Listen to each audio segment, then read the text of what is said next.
போதைப் பொருள், கள்ளச்சாராயம், பெண்கள் பாதுகாப்பு, லாக்அப் மரணங்கள் போன்றவற்றில் யார் கடமை தவறினாலும் அரசு மிக மிக கடுமையான நடவடிக்கை எடுக்கும் என முதலமைச்சர் மு.க.ஸ்டாலின் எச்சரித்துள்ளார்.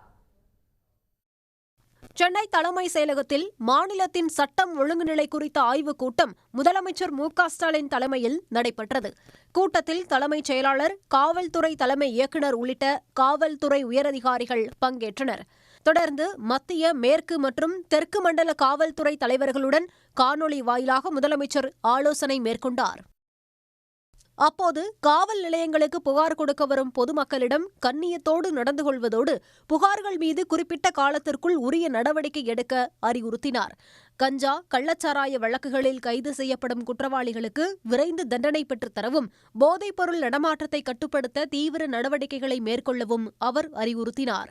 சட்டம் ஒழுங்கு தொடர்பான பிரச்சினை ஏற்படும்போது சம்பந்தப்பட்ட காவல் உயர் அலுவலர்கள் ஊடகங்களை சந்தித்து விளக்கமளித்து வதந்திகள் பரவுவதை தடுக்க வேண்டும் என்றும் அவர் கேட்டுக் கொண்டார்.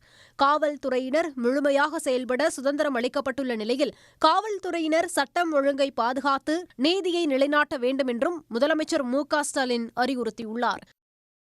ஆய்வுக் கூட்டம் தொடர்பாக எக்ஸ் தளத்தில் பதிவிட்டுள்ள முதலமைச்சர், போதைப் பொருள், கள்ளச்சாராயம், பெண்கள் பாதுகாப்பு, லாக்அப் மரணங்கள் போன்றவற்றில் யார் கடமை தவறினாலும் அரசின் நடவடிக்கை மிக மிக கடுமையாக இருக்கும் என்றும் எச்சரித்துள்ளார். குற்றங்கள் நடக்காமல் தடுக்கப்பட வேண்டும் என்றும், மீறுவோர் ரவுடி, அரசியல்வாதி, காவலரே இருந்தாலும் அதற்கான தண்டனையை பெற்றுத்தந்து நீதி நிலைநாட்டப்படும் ஆட்சியாக திராவிட மாடல் அரசு திகழ்ந்து வருவதாகவும் முதலமைச்சர் மு.க.ஸ்டாலின் குறிப்பிட்டுள்ளார். உடனுக்குடன் செய்திகளை தெரிந்து கொள்ள சன் நியூஸ் பெல் ஐகானை கிளிக் பண்ணுங்க.